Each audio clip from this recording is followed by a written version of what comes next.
You can't accept that nothing in life is guaranteed. Not the job, not the relationship, not the plan you spent your 20s building, and it's wrecking you. You check your balance and the floor tilts. Someone your age gets laid off and your stomach drops, because if it happened to them, it can happen to you. You lie awake running the same loop. What if I chose wrong? What if it all falls apart? Marcus Aurelius knew that fear from the inside. He ran an empire where plague and war could erase everything overnight, and he wrote about this exact dread in a journal he never meant for anyone to read. And he found the reason, so let me hand it to you right now. You're not actually afraid of uncertainty.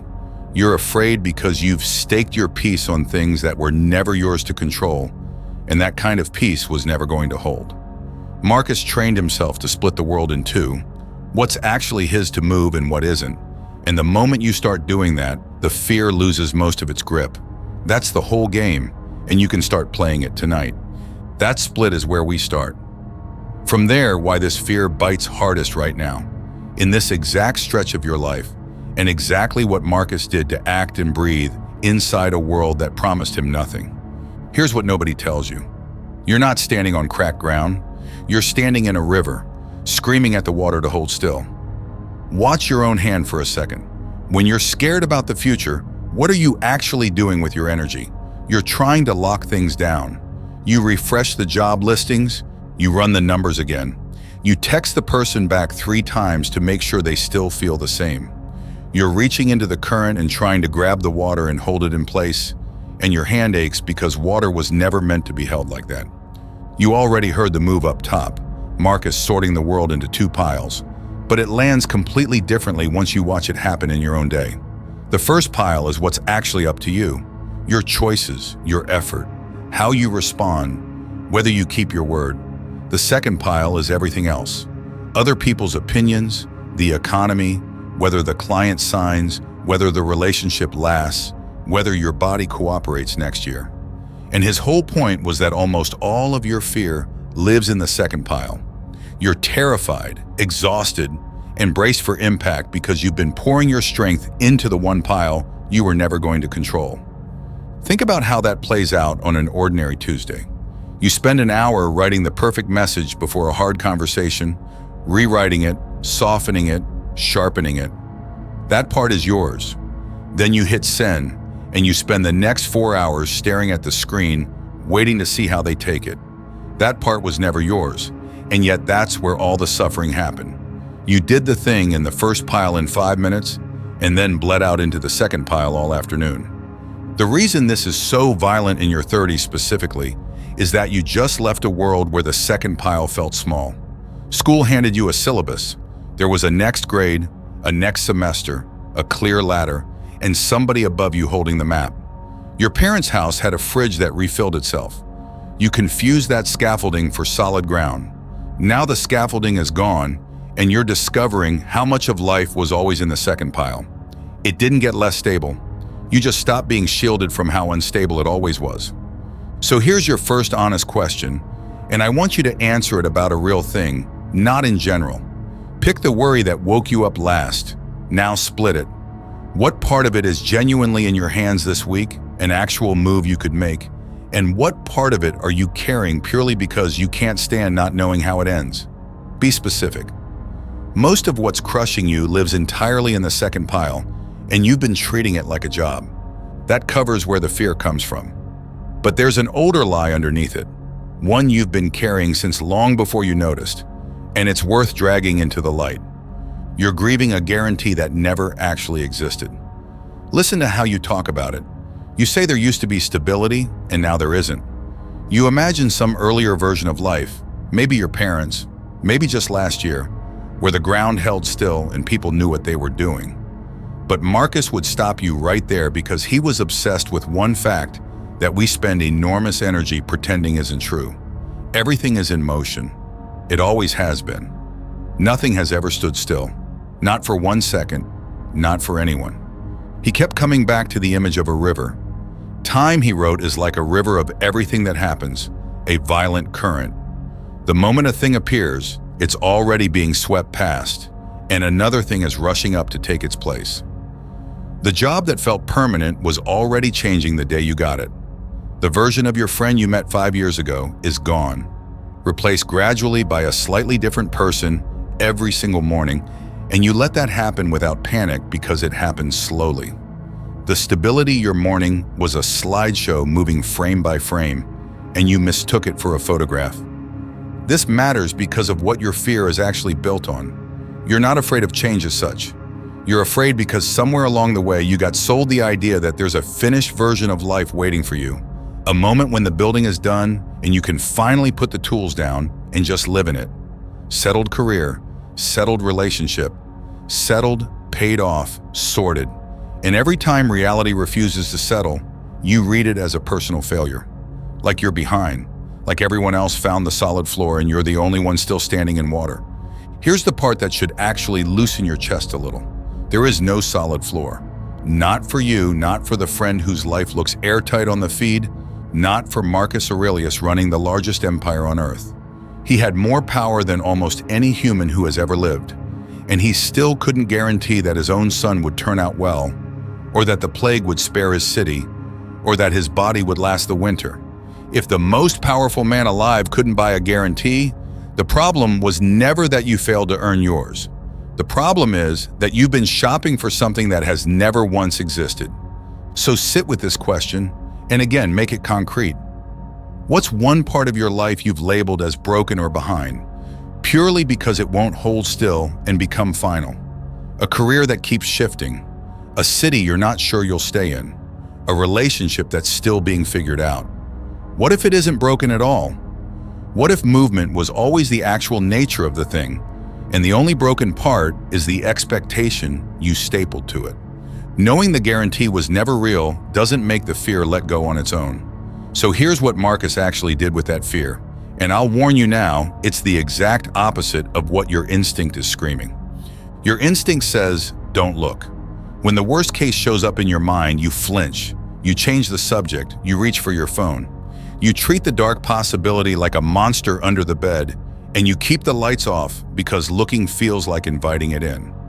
Marcus did the reverse. Almost every morning, before the day got its hands on him, he would deliberately rehearse the worst. He'd remind himself that today, he'd meet people who are ungrateful, dishonest, and cruel. He'd remind himself that things could be lost, that people could be taken, that the day might go wrong. He walked straight up to the monster and turned the light on. This sounds grim until you understand the mechanics, and the mechanics are the whole point. Fear feeds almost entirely on the unlooked at. The thing that keeps you up isn't usually a clear, defined disaster. It's a fog. It's the formless what if that has no edges. So your mind fills the void with infinite versions of catastrophe, all vague, all enormous. The second you force a fear to take a specific shape, you can finally measure it. And measured things are smaller than fog. Try it with something real instead of the abstract dread. You're scared of losing your job. Okay, walk all the way into it. Say you lose it on Friday. Then what concretely? You'd update your resume over the weekend. You'd tell the people who need to know. You'd cut the gym membership and the streaming you don't watch. You'd reach out to the 3 people who'd actually take your call. You'd have what? A few months of runway while you look. It's a hard season. It's a genuine setback. It is not the end of you. And the proof is that you can already see yourself on the other side of it doing ordinary, survivable things. The fear shrinks the instant it has to wear specific clothes. This is also where I'll be honest with you about my own version of this. For years, I treated my anxiety like a smoke detector that meant the house was on fire. Every spike of dread, I'd take it as a signal that something was actually urgently wrong. It took me an embarrassingly long time to realize the detector was just badly wired and went off at toast. The first time I sat down and wrote out the literal worst probable version of the thing I was avoiding, the fear didn't get bigger. It deflated. Because on paper, it was a problem with steps, and a problem with steps is something a person can actually handle. So your next question, the worst case you keep flinching away from, the one you won't let yourself finish the thought on. What does it actually look like, step by step, the morning after it happens? Not the fog, the specifics. Where would you sleep? Who would you call? What's the first small thing you'd do? Walk all the way to the end of it on purpose, because the end is almost always more survivable than the avoiding. But facing the worst on purpose is only half the move. The other half is what you do the next morning, when the fear has shrunk, but you still have to actually choose something, and the future still refuses to tell you if you're choosing right. This is the trap that paralyzes you. You believe there are only two options. Either you find the one correct, perfect, guaranteed path and commit to it completely, or you're a fool gambling blind. So you stall. You research the decision to death. You keep every door open because closing one feels like betting your whole future on a coin you can't see. And the months drain away while you wait for a certainty that, as we've already established, is never coming. Marcus lived with a third option, and it's the most useful idea in this entire video. He acted fully while holding the outcome loosely. The Stoics had this practice of doing the thing and then adding a quiet inner clause. I will do this if nothing prevents me. You commit completely to the action, which is yours, and you release your grip on the result, which never was. Picture an archer. A good archer does everything in their power. They steady the breath, they read the wind, they aim with total focus, they release a clean shot, and then the arrow is gone, and a gust can take it, and a perfect shot can still miss. The archer's job was the shot, not the landing. They aimed with everything and surrendered the rest. And that's not weakness. That's the only sane way to act in a world that votes after you do. Bring that back to the river. You're not trying to stop the current anymore because you finally admitted you can't. But that doesn't mean you float wherever it dumps you. You swim. You pick a direction and you pull toward it with real effort. And you read the water as it changes and adjust your line. And you stay completely in charge of your stroke while staying completely humble about the current. That is the entire skill. Full commitment to the part that's yours. Open hands about the part that isn't. Here's where it gets practical and where I want you to feel the relief. This is exactly why a long, fixed, 10-year master plan keeps failing you and making you feel like a failure for it. You're trying to aim an arrow at a target that's going to move 6 times before it lands. Of course it's terrifying. You've bet everything on a version of the future that doesn't get a vote. The fix isn't a better, longer plan. It's a shorter aim. You commit hard to a direction for a season, 3 months, a clear stretch you can actually see across, and then you stop. You look at where the current actually carried you, and you aim again on purpose. You're not failing to stick to the plan. You're doing what an archer does and win, which is aim, release, watch, adjust, aim again. So ask yourself this plainly. Where in your life are you frozen, not because you don't know your next move, but because you're waiting for a guarantee that this move is the permanently correct one? What would you actually do this week if you let yourself commit fully to a direction for just the next 3 months, knowing you get to aim again after that? And all of this, every plan, every rehearsed worst case, every loosened grip, only ever pays off in one place, the one place you keep refusing to actually live. You live almost entirely in a future that does not exist. That's the engine under all of it. The fear isn't really about a thing that's happening. It's about 1,000 things that might. You're sitting in a perfectly fine present moment, food in the fridge, a roof holding, your body working, and your mind is off in a tax year that hasn't arrived, in a breakup that hasn't happened, in a diagnosis no one has given you, paying rent on catastrophes you may never move into. Marcus had a line for this that hits like cold water. He said, in effect, that you can strip away most of your suffering simply by confining yourself to the present, because the present moment is light, almost weightless, and it's only when you drag in the regretted past and the dreaded future that it becomes unbearable. Look at what's actually true right now, in the literal moment you're in. Right now, in this second, are you falling? Is the disaster happening? Almost certainly not. Right now you're fine. The catastrophe you're bracing for isn't in the room. It's a projection, a story your mind is screening on a wall, and you're flinching at images of a fire that hasn't started. The river only ever touches you here, at the exact point where you're standing. It can't soak you in a place you haven't reached yet. All that dread about next year is you trying to feel the water in a part of the river your foot hasn't entered. I'm not telling you to never think ahead. We literally just spent 10 minutes planning. The difference is enormous and simple. Planning is a deliberate visit to the future. You go there on purpose with a pen, you do the work, you make the contingency, and then you come back and live here. Anxiety is the opposite. It's getting lost out there with no pen and no exit, wandering the corridors of every awful maybe and forgetting how to come home. You're allowed to visit tomorrow to prepare for it. You're not required to move there and suffer in it in advance. So here's your last question, and answer it from where you're actually sitting. Right now, in this exact moment, before any of the feared things have happened, what is actually wrong? Not what might be wrong next month. What is wrong in the only moment you actually possess, which is this one? For most of you, the honest answer is, nothing is wrong yet. The pain you're feeling isn't coming from your life. It's coming from your forecast.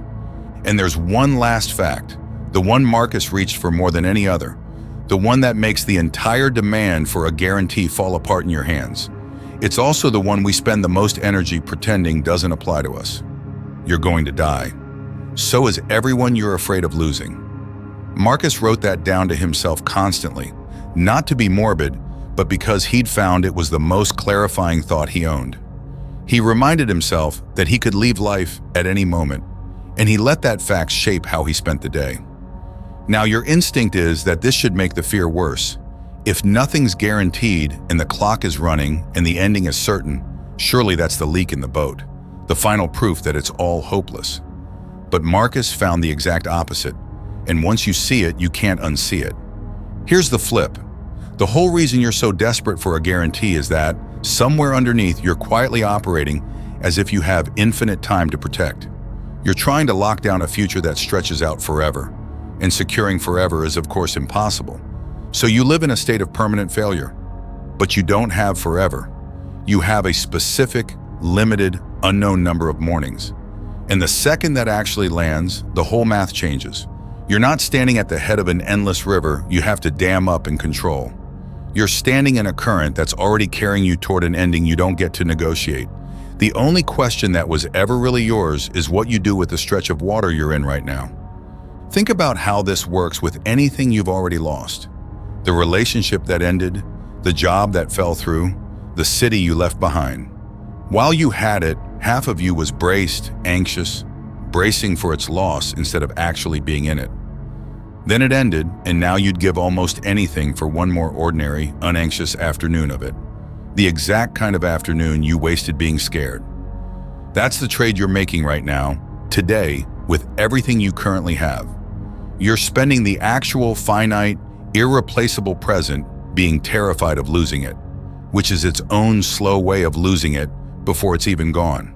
The fear of losing the thing is quietly eating the thing while it's still in your hands. Marcus would tell you that remembering your own ending isn't meant to crush you. It's meant to wake you up.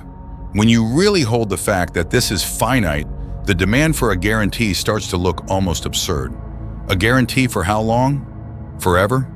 You don't get forever. So what exactly would you be guaranteeing? You'd be trying to make permanent a thing that was always temporary, which is the river problem all over again, just wearing your own mortality this time. All that pressure to make life safe and certain is quietly assuming you'll be around to enjoy the safety indefinitely.